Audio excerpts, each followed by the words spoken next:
아쉽습니다. 절벽 위에서 싸우는 전사들 주역 1위입니다.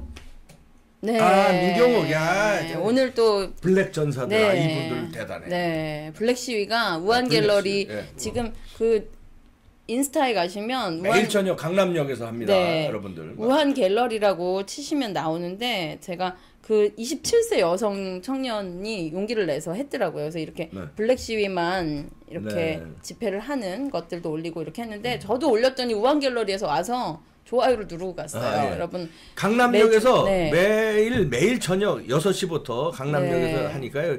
특히 젊은이들이 거기 좀 많이 좀 참여해 주십시오. 맞습니다. 젊은이들 검정 모자나 검정 마스크, 하여튼 검정 우산, 이거 저도 오늘 한번 비도 오니까 한번 연설을 쓰도록 할게요. 이 민경욱 의원님이 이런 블랙 전사들이 지켜주고 있다. 그러니까 그리고 진짜 용기를 내서 지금 너무 많은 것들이 밝혀지고 있지 않습니까? 그리고 증거는 이제 더 이상 필요 없어요. 너무 많이 나왔어. 근데 저는 이제 주말에 어쨌든 그 많은 분들이 그 남양주에 대한 것들을 보내주셨더라고요. 근데 이제 뭐 어쨌든 이봉규 TV에서도 밝혀지고 또 많은 곳에서 증거는 나오고 있으니까요. 근데 저는 이제 심리 분석을 그렇게 봅니다. 주강덕 의원, 그러니까 왜냐면 우리가요 이런 겁니다. 제가 학교폭력 예방재단이라는 곳이 있어요. 많은 친구들이 학교 폭력으로 자살도 했었고 사망도 당했었어요. 그 전에. 근데 대표성이란 게 있습니다. 뭐냐면 문용린이라는 교육부 장관 아들이 학교폭력으로 자살을 했어요. 그래서 학교폭력 예방재단을 그 전 교육부 장관이 만들면서 이게 지금까지도 유지가 됩니다. 좀 무슨 말씀을 드리려는 거냐면 지금 부정선거의 피해자들이 있고 지금 민경욱 의원이 이렇게 애를 쓰고 싸우고 있는데 이게 대표성이 지금 그만큼 되지는 못했어요. 우리 우파 진영에서는 너무너무 응원하고 있는데 근데 저는 이제 개인적으로 심리 분석을 하는 것은 지금 주강덕 의원 건이 밝혀진다면 이거는 상당한 대표성이 있다라고 생각합니다. 민경욱 의원과 이제 여태까지 나온 증거들이 이제 짜르락 있고요. 어떤 일이 촉발되는 건 석유가 뿌려졌다고 불이 나는 게 아니고요. 저는 한 번 이겁니다. 한 큐가 그때 이 뿌려졌던 석유들이 얼마나 컸었는지 이게 정말 한 도시를 태울 수 있는지 볼 수 있는 건 이제 그 스모킹 건이라고 해야 되나요? 그것이 아직 안 나왔다고 생각하는데 이제 남양주 건이 저는 그 촉발이 될 수 있다라고 느껴지고요. 물론 증거 전문가들이 계시니까 저는 전문가는 아니고 심리로만 풀어보는 거예요. 주강덕 의원 같은 경우는 사실은 검사였잖아요. 근데 또 윤석열 검찰총장이 아주 신뢰하는 검사였다 그래요. 네. 그거는 많은 분들이 알고 있는 분들은 알고 있는데 이번에 왜냐면 그렇습니다. 윤석열 검찰총장도 어쨌든 우파는 아니잖아요. 그리고 좌파도 뭐 아니지만 자기가 검사예요. 검사죠. 그 본인이 해야 할 일을 하고 하지만 이런 겁니다. 이봉규 박사님이 예를 들면 누군가 갑자기 조성은이 막 어디서 괴롭힘 당했다는데 막 나서 주지는 않잖아요. 근데 예를 들면 김신혜가 이거 진짜 이런 일이 발생했습니다라고 하면 그때보단 좀 촉발 동기부여가 더 되죠. 저는 지금 그 사안이라고 봐요. 지금 주강덕 의원 건이 그 남양주에 집중해야 된다. 거기가 좀 더 면밀히 증거가 나오고 밝혀지면 검찰도 더 세게 조사하고 스모킹 건이 되면 이번에 촥 한번 이게 싹 밝혀질 수 있는 아주 큰 건이다. 이렇게 생각이 들고요. 왜 그러냐면 지금 민주당이 가만히 있지 않습니까? 그들이 이게 가만히 있을 사람들입니까? 그러니까 난리를 치고 이해참 난리버거지를 치고 그들이 뭐 이거 뭐 성명 내고 해야 되는데요. 한마디도 안 하고 있어요. 만에 하나 밝혀졌을 때 본인들 워딩 하나하나가 다 역사의 기록이 남을 거기 때문에 그냥 눈을 크게 뜨고 이게 정말 어떻게 될래나 이러고 보고만 있는 거예요. 어떻게 단 한마디도 안 합니까? 근데 그거의 부역자들이 누굽니까? 이준석, 김세연, 뭐 환상에 젖어 있다. 뭐 이준석 이들이 지금 움직이고 있지 않습니까? 그러니까 이들을 열어주는 거예요. 미래통합당을 고마워. 얼마나 고맙겠어요. 자기네들이 지금 두려움에 떨고 있는 것을 지금 처리해 주는 게 미래통합당의 지금 현 당선된 의원들도 아니라 스피커들 몇몇이. 그러니까 그것에 의해서 많은 지금 분탕이 저는 왔다고 생각하고요. 본질은 지금 민주당이 침묵하고 있다. 네, 민주당이 침묵할 사람들입니까, 박사님? 네, 이것은 그들이 너무 두려워 떨고 있을 거고요. 이제 악역으로 가서 설명을 드리겠지만 이거 밝혀지면요, 정말 조회주든 그런 핵심들은요 사형감입니다. 네, 사형제도가 물론 대한민국에 지금 뭐 어쨌든 실행이 안 되고 네, 실행은 안 되지만 무기징역이고요. 이거는 정말 대한민국의 판도가 바뀌는 일이에요. 그래서 이것을 조사를 할 수밖에 없는 거고 많은 민주당 의원들을 한번 목소리 내보세요. 그렇게 당당하셨던 분들이 왜 이거 말을 못 합니까?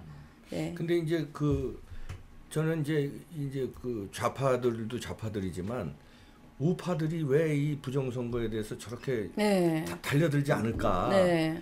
그러니까 이제 나름 이제 물어봤어요. 네, 아니, 왜? 진짜 그런 사람. 아니, 네, 왜? 이거 되게 중요한 시기네요. 이렇게 증거들이 나오는데 이거 그러면 아니라는 거냐? 그랬더니 그거 실수라는 거예요. 이제 그래서 1번 네. 분류기에서 네. 무효표가 1번으로 가고 2번 게 1번으로 네. 가고 이러는 네. 게 그 영상이 나왔잖아요. 네. 영상이. 네. 그러면 빼도 박도 못하는 네. 증거예요. 네. 그러면. 그리고 봉인지 뜯어진 거 뭐 무지하게 많이 네. 나왔지. 근데 이런 거 다 실수래요. 여태까지 있어 왔대. 사람들이 지금 그 논리로 그 프레임을 걸었습니다. 그 프레임을 네. 그게 이제 주요 언론사도 그런 입장이더라고요. 왜 취재 안 하냐 내가 물어봤어요. 아, 왜 이걸 안 믿는 거냐 그랬더니 네. 그냥 여태까지 실수인데 그걸 실수를 가지고 부정선거라고 어떻게 하느냐 이거예요. 두려운 거죠. 본인들도 아니. 지금 지킬 게 많은 자들이고요.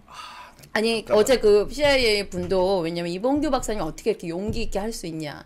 그러니까 왜냐면 용기 있게 할 수 있는 사람이 10인 이상 없습니다. 왜냐면 나 잘러. 나 그냥 내가 먹고 살아. 나 그냥 아유 됐어. 그러면 아니면 말어. 내가 이렇게 그냥 나는 기존 방송 가는 거 포기했어요. 그러니까 그러시니까 용기 있게 하시는 거예요. 근데 그들은요 다 지금 종편 가는 거 포기하고 하는 거예요. 그러니까 더 멋있어요. 그러니까 저는 그걸 느끼는 거예요. 구독자들이 직을 걸고 지금 이 시대는요 자기를 걸고 싸우는 사람이 없고 다 아유 눈 한번 감고 그래 실수야. 자기 머리에서 뇌에서 실수라고 딱 입력하면 얼마나 쉬운데요. 100가지 실수야. 아유 10,000가지 실수야. 그 눈으로 남편 아내를 바라보고 용서하고 사세요. 왜 지금 대한민국 국민들이 이렇게 화가 나 있고 이거는 앞으로 왜냐면 이 실수는요 절대 그냥 용서될 수 있는 실수가 아니에요. 유권자들 그럼 뭐하러 투표를 합니까? 그러니까. 네. 그리고 부여에서 이제 나왔잖아요. 네. 400 몇십 장이 네. 중앙일보에서 네. 밝혔잖아요. 400 몇십 장 중에서 70장 가까이가 이거 1번 표로 간 거예요. 그냥 네. 가서는 안 될 분류기에서. 네. 그래서 거기서 이상해가지고 야 이거 안 된다 그러고 항의를 해서 거기서 재검표를 했어요. 네. 현장에서 재검표했더니 뒤집어졌잖아요. 네. 그래서 정진석이 네. 이제 이겼는데 그래서 이제 그거 나왔지 않느냐. 그러니까 뭐라 그러냐면요. 정진석이 이겼잖아요. 이래. 결론 이겼는데 왜 그러냐. 이겼는데 왜 그러냐.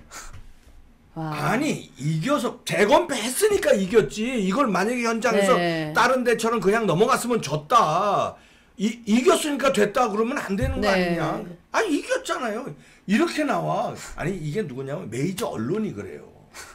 이겼지 않냐. 뭐가 문제냐. 야 나는 내가 이상한 거야. 지금 그들이 지킬 것은 문재인 정권이 끝나가기 전까지는 문재인 정권을 지켜야 하는 아주 공동 운명체예요. 저는 정말 문재인이라는 이 사람은 정말 무슨 운이 너무너무 좋다. 정말 100명이 테러 당하는 상황에서도 본인은 살아남는 운을 갖고 있나 봐요. 왜냐면 지금 어떻게 이렇게 수많은 것들이 밝혀지는데 문재인을 지키기 위한 예전에 조국 수호대 있지 않습니까? 우리가 말도 안 같은 패거리죠. 그 사람들이 근데 대단한 네. 응집력이. 근데 왜 그럴까라고 생각하면 이제 문재인으로 인해 먹고 살고 있는 사람들이 많은 거예요. 자기 인생 걸고. 문재인으로 인해 요번에 또 얼마나 코로나 이 재난지원금이요. 지금 재난지원금을 8월 30일까지 쓰게 돼 있잖아요. 네. 이거 받아놓고도 사람들이 이거 쓰고 다니느라고 재난지원금 그런 쓸 수 있는 곳이 있고 안 되는 데가 있어요. 그거 찾아서 그거 쓰느라 바빠요 지금. 그러면서 그게요, 어쨌든 문재인님이 주신 거예요. 성은이 만극하여이다. 우리 돈 뺏어가가지고 문재인님이 주신 거예요. 기부하기 잘못 누르면 기부가 되는 거고. 국민 수준이. 국민 수준이요. 그러니까 벌써 공산화로 저는 길들이고 있다라고 생각이 듭니다. 사회주의로. 반쯤 갔어요. 네. 반쯤이. 사회주의화하는 거예요. 이게 제가 하나 다른 얘기지만 말씀을 드리면 정말 무서운 심리를 말씀드릴게요. 그 복지가 중요하지만 선별적 복지가 안 될 때 어떤 일이 발생하냐면요. 제가 예전에 가정폭력 피해자들을 상담을 했어요. 네. 그러면 가정폭력 하도 많이 맞아서 막 멍들고 막 몸이 부서지고 이런 여성들 상담하고 가족들을 상담을 하는데요. 그런 가정폭력 기관이 있어요. 그 기관에서 이제 신고하면 이제 정말 여러분 상상치도 못하게 신고를 하면 어떻게 되냐면 1366 뭐 이런 데 있잖아요. 가면 일단은 하루를 숙박을 시킵니다. 왜냐면 남편으로부터 분리를 시켜야 되니까 하고 그다음에 눈을 가려요. 이게 대한민국에서 있는 일인데요. 눈을 가리고 모르는 차를 태워서 그 아이들이 있으면 아이들하고 눈을 가려서 이동을 합니다. 그러면 이분들은 자기가 피해자여서 왔는데 왜 인권이 없냐. 아니 왜 왜 눈을 가리냐 이랬는데 이게 그들의 이유는 결국 폭력 피해자들을 아주 단연간 조사를 해보니까 결국은 남편한테 장소를 말한대요. 너 어디야? 이러면요 벌써 길들여져 있는 거예요.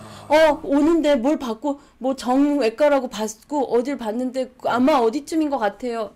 그럼 남편이 찾아와서 또 머리끄댕이 잡고 끌고 가는 거예요. 그래서 그거로부터 이제 분리하려고 했다라고는 건 명분이지만 여러분 이렇게 어쨌든 이런 상황들이 있습니다. 인권이 보호되지 않고 있는. 근데 중요한 건 그런 피해자들을 제가 상담을 정말 가정폭력 피해자는요, 상당히 어려운 피해자예요. 가정 안에서. 그 아주 장기적으로 그러고 있고요. 근데 그 가정 중에 아이가 5인 집 엄마를 제가 상담을 한 적이 있어요. 근데 그 5 아이들이 이제 같이 왔어요. 어머니, 아빠랑 이제 헤어져가지고 와 있는데 그 아이들 상담하면서 뭘 알게 됐냐면 그 정부에서 지원금이 나오거든요. 네. 근데 뭐냐면 그 5명 이제 생활 지원금 있잖아요. 한테 그 생활 수준하고 아파야 돼요, 누군가가 아파야 돼요. 그래서 아프거나 아프지 않으면 안 나오는 거예요? 그러니까 왜냐 아빠가 아프지 않으면 일을 할 수 있잖아요. 네. 그럼 이게 안 나옵니다. 그러니까 어떤 그 복지 수준에 한번 이게 진짜 무서운 얘기예요. 저는 이제 실제 겪었던 일이고 복지의 수렁에 한번 빠지잖아요. 그럼 일반 생활을 할 수가 없게 돼 있고요. 여태까지의 복지도 그래 왔는데 뭐냐면 그 기준이 있어요. 그 복지 혜택을 받는 기준에 맞춰서 합니다. 한마디로 건강한 습관을 익혀서 내 몸이 건강해지고 언젠간 그래 나도 하고 싶은 꿈을 이뤄야지가 아니에요. 어떻게 하면 내가 아파서 이 사회복지사들이 왔을 때 내가 계속 아픈 사람으로 일을 할 수 없는 그러니까 걔네들이 증언을 하는데 우리 아빠가 건강하던 사람이래요. 점점 아파지더니 이 대한민국 복지 시스템이 아파야지 준대요.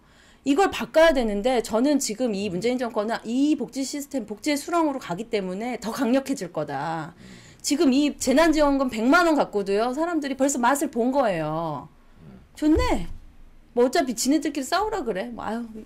뉴스도 안 봐요. 뉴스 안 보면 편한 거예요. 대다수의 국민들은 안 봐. 니네끼리 싸워. 그래도 문재인 나한테 주머니 100만 원 줬네. 미래통합당은 니네 뭐 해준 거 뭐 있냐?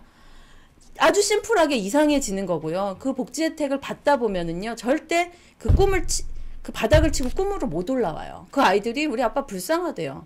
근데 얘네도 똑같은 게 정말 무서운 게 이게 세대 간으로 흘러가는 게 저희도 그냥 어떻게 하면 복지 혜택 받고 살까 지금부터 고민이에요. 선생님 대학 가면 대학 가느냐 안 가는 게 나은 것 같고요. 뭐 하면 그래서 얼마 받을까? 나라에서 얼마 주지? 그거 계산하고 있다는 거예요. 고등학생들이.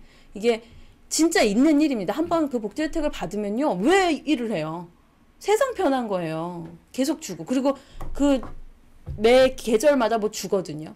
그러니까 근데 그게 정말 결국은 사회주의 국가인 북한이 잘 먹고 잘 삽니까? 굶어 죽고 정말 사람까지 잡아먹는 그런 일이 발생하는 그걸로 가는 거잖아요. 왜냐면 풍성해서 줄 게 많은 사회주의 국가면 그래요. 그렇게 한번 가보죠. 라고 할 수도 있겠어요.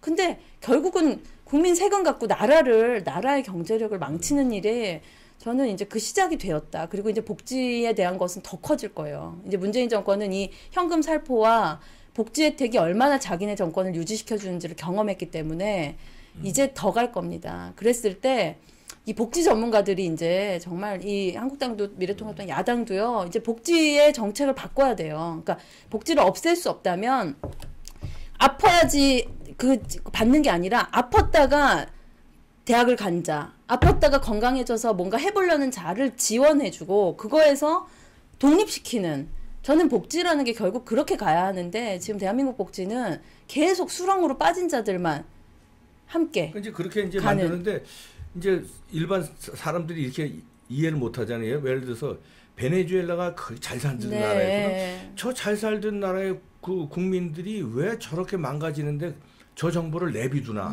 그리고 그 사람들 또 뽑아요. 맞습니다. 그 또 좌파 정부가 들어가거든. 폭망했는데 또 좌파를 뽑아. 그건 지금 김신혜 씨 네. 말대로 네. 이미 그렇게 그냥 마약 환자가 된 거예요. 네, 맞습니다. 그러니까 또 마약을 찾는 거예요. 맞습니다. 마약 환자가 마약을 끊고 예? 맞아요. 뭐 건강하게 네. 내가 내 몸을 추스려야 되는데 네. 안 하고 네. 또 마약을 찾는 것처럼 그냥, 네. 복지의 맛을 들여놓으면 그냥 또 그 사람들을 찍어요. 그래서 베네수엘라로 가는데도 네. 그래 그 사람들 또 찍는다니까. 네. 당장 몇 푼 주니까. 맞습니다. 지금 그러니까 중독을 그렇게, 말씀하셨. 예. 그렇게 지금 문재인지 주사파들은 그걸 너무 잘 알아요. 네. 그래서 이 사람들은 나라를 부강하게 만드는 게 아니라 맞습니다. 어떻게 하면 권력을 유지해야 되는데 자기네들이 권력을 지속적으로 유지하기 가장 좋은 방법이 마약 심어주는 거예요. 맞습니다. 조폭들이 각자의 예. 인신매매할 때요. 마약을 그 여자한테 네. 넣잖아요. 그럼 처음엔 반항하다가 마약 맞으면 이미 끝나는 거예요. 그럼 적응이 내 된 노예가 거죠. 되는 거예요. 네. 내가 마약 주는 대로 맞습니다. 시키는데 맞습니다. 그거하고 똑같은 거예요. 그러니까 지금 하신 말씀이 너무 맞고 각자 부분에 이제 중독이 있는 거거든요. 중독된 근데 거예요. 중독을 시키는 겁니다. 중독이 되면요 헤어나오지 못해요. 그리고 중독은 허한 마음이 있는 사람일수록 또 외로운 사람일수록 피해자인 경험을 한 사람일수록 중독이 되는 거예요. 이번에 이용수 할머니 얼마나 용감합니까? 니네 1년에 80만 원 줬잖아. 그래놓고 윤미향이 다 가져갔잖아. 이분이 밝힌 거예요. 이분은 중독이 안 된 거예요. 여러분 우파 지금 국민들이 중독이 안 됐어요. 그래서 문재인은 열받는 거예요. 너무 힘든 거예요. 이 우파의 유튜버들이 중독이 안 됐어요. 알아서 살고 있어요. 그리고 이 우파 유튜버들의 구독자들이 중독이 안 됐어요.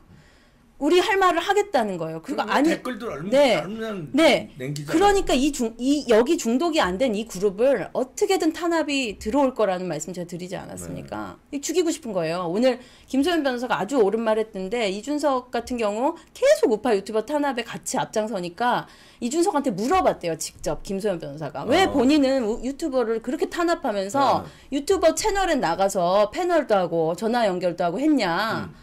물어본 거예요. 아주 저는 정확하게 물어봤습니다. 그랬더니 어차피 다 감옥 갈 사람들이어서 자기는 패널로만 출연했대요. 이 미친놈 아닙니까 저는. 그 얘기를 지금 김소연이라는 페이스북 한번 가봐 주십시오. 그걸 밝혔어요 본인이. 그러니까 얼마나 이준석이라는 인간. 그러니까 본질들이 걔 왜 그러지? 본질들이 나오는 거예요. 그러니까 걔네들은요. 그 자들은 어떻게 되든 나만 살면 되는 거예요. 내가 뜨면 되는 거고요. 뭐 여기는 한 줌 무리로 해서 계속 김무성 똑같지 않습니까? 너 뭐 어차피 애국 시민 뭐 자유파 아스팔트 태극기 빼 니네 한 줌이었잖아 하고 지금 자기 통쾌한 거예요. 한 줌을 만들기 위해서도 얼마나 많은 노력을 했고 분탕이 들어갔고 이제 니네 안 줌이니까 이제 우리는 하고 싶은 대로 할게. 이준석에게 제가 작년에 왜 유튜브를 안 하는지 계속 출연만 하고 안 하냐 직접 해봐라 했더니 나중에 전부 구속될 것 같아요 라고 했지요. 유튜버들 하는 게 너무 위험해 보여서 구속될 것 같다고. 그래서 안전하게 출연만 하고 출연료만 땡겼냐 너는. 저는 속으로 그랬죠요. 그렇게 공권력 무서웠어요. 부들부들 겁났구나 생각했죠. 청년 정치인이 겁날 수도 있겠죠. 지상파요. 민경 의원님께 또 토론 제안. 코인벌이 어지간히 이준석이야말로 진짜 지상파에서 받는 돈 사사건건 4시 사사건건 KBS TV조선까지 들어갔어요. 이제 이준석이 TV조선 들어갔고요. 또 다 빼내고 이준석으로 다 채워놨습니다. 우파는 그냥 우파 코인팔이는요. 본인이 최대예요. 또 TV 출연료 어쨌든 30만 원 이상입니다. 민희언님도 그랬을 테지만 저에게도 지상파 요청 진작에 왔고요. JTBC는 인터뷰 원하는 내용이지 제가 시간 쓰기에는 포인트가 없어서 나중에 악마의 편집으로 유용하게 보이는 내려주세요. 네, 그럴 것 같아서 이제 이 김소연 변호사는 출연 안 했다는 거예요. 얼마 전에 MBC PD수첩이 르포 형태로 이번 증거보전 절차 취재원에서 성실하게 협조했는데 제 의견과 의사가 가감없이 방송에 나가는 게 가능한 우리 시대에 맞는 유튜브를 놔두고 뭐하러 악마의 편집으로 나중에 귀찮게 언중이 가야 되고 손상되는 지상파에 나가요. 지상파 코인벌이 좋아하는 이준석 같은 분들은 나가서 얼굴 많이 팔리세요. 아유 제대로 썼네. 잘했습니다. 예, 전 박수를 보냅니다. 여러분 용기 있게 싸우는 거예요. 용기 있게 싸우는데 그녀도 애기 엄마인데 제가 만났거든요. 저도 섭외를 해서 너무 피곤. 우리 왜 이러고 살지? 우리도 애기랑 그냥 맛있는 거 먹고 우리 애기도 오늘 그래요. 엄마 나랑 오늘 맛있는 거 먹으면 안 돼. 오늘 맨날 이봉규입니다 이래요. 우리 막내딸이 안경 쓰고 모자 이런 거 집에 있는 거 하죠. 이봉규입니다 이거 흉내내는데 그래서 이봉규 박사님 좋대요. 근데 엄마 또 가야 돼. 나랑 놀면 안 돼 그래요. 근데 저희도 그냥 놀고 싶어요. 근데 이거 놔두면요. 누가 싸워요? 안 싸워요. 언론도 도와주죠. 본인들 그냥 TV 가서 완전 신나서 저렇게 하죠. 저는 여러분 블랙 전사님들 저 그래도 블랙 입고 다녀요. 원래 박사님 계속 블랙이었고 블랙이었지만 전 당분간 진짜 그래요. 대한민국의 상중이란 마음으로 맞아. 생각합니다. 잘했어. 그리고 여러분 힘내주시고요. 그만하세요. 이준석도 뭔 코인팔이 본인 코인을 안 받으세요. 그러면 종편 가서 얼마나 받는지 한번 다 공개할까요? 김제동처럼 한번 대보실래요? 김제동 얼마 받았는지 발리고 나서 걔가 영혼 팔려가지고 일본 가서 여자 만나고 지금 그냥 그러고 살잖아요. 좀 조용히. 근데 또 나왔던데. 또 나왔어요? 1,500만 원 거의 소녀상 건립기금 네. 초등학생들한테도 돈 모아가지고 네. 성금 모아가지고 네. 김제동 1,500만 원 강연료로 쐈어요. 소녀상 건립기금으로. 미치겠다. 오늘 또 나왔다고 오늘 뉴스가. 또 나왔어요. 미치겠네요. 대단해. 아, 김제동은 아주 끝이 2시간 강연하고 1,500만 원. 그러니까 미쳤습니다. 야. 그쪽은 그렇게 땡겨줘요. 거긴 코인이 아니라 뭉태기 돈으로 안겨줘. 어떻게 2시간에 1,500원? 1,500원이 아니라 1,500만 원 받습니까? 아, 또 시작이군요. 아, 엄청. 그리고 저 5.18 사회도 받잖아. 그것도 안 봐도 뻔해. 그것도 또 1,500만 원이니까. 와, 기가 막힙니다. 땡겨줘. 기가 막힙니다, 진짜. 진짜. 아우, 자판 절에 가고 있습니다. 1,500만 원씩 땡겨주는데. 누가 그걸 안 하겠습니까? 아우, 진짜. 너무 화가 나고요. 주역이지만 여러분 어쨌든 절벽입니다. 절벽에서 싸우는 몇 명의 그래도 전사들을 응원해 주십시오. 네.